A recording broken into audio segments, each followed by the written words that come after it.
And in all these years, as I grew up, I witnessed, and sometimes I was the target of bigotry, of hate. And as an elected official these years, I've worked with all of you. Anytime there has been an incident where bigotry, where hate, where xenophobia rears its ugly head, that has been a priority of mine. In more subtle terms, I have seen economic opportunities not afforded to every single person in this city.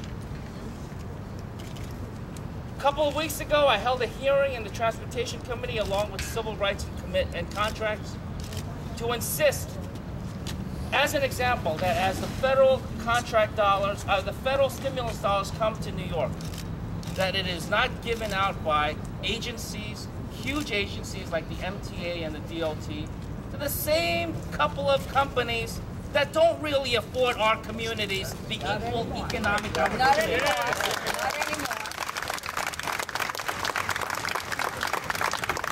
Whether inequality exists through blatant bigotry and hate, or whether exclusion continues because of the absence of real economic opportunity and chances for change.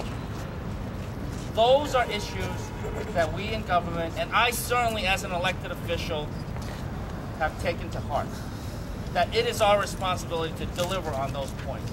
And as controller of this great city, that will be the big picture that I will never lose sight of as I pour through those numbers.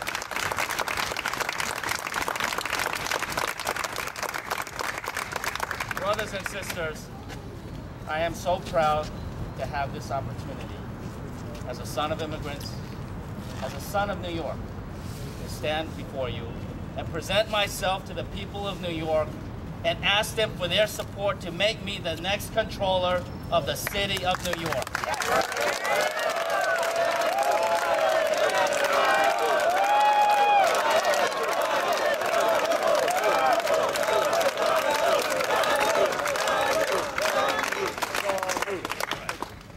Questions? No questions. You said it all. No. Like you said, John, it's a very difficult one to make now. The mayor said that taxing the welfare group is not the way. What's your comment on that? There is going to be, to get through this very difficult period, we will have to make some tough choices. And these tough choices are not easy. None of them are good or simple to make. But nonetheless, we are going to have to make those tough choices. And I will continue to support, as I have been all these years, to support a more progressive system of tax at the city and even at the state levels, and even at the federal levels. But at the city level, we should have a tax rate that is more progressive. And for anybody to suggest that we want the rich people in this city to stay in this city because they go to the most expensive restaurants, and to say that that's somehow a consideration that we have to make to ensure that all the problems of the people of New York are taken care of, I would have to say that's a little bit out of touch. And in fact, that is precisely one of the biggest reasons why I yearn for this job. Because I'm going to be that independent watchdog on our city's finances. I'm going to be a pit bull to make sure that the city of New York is well taken care of.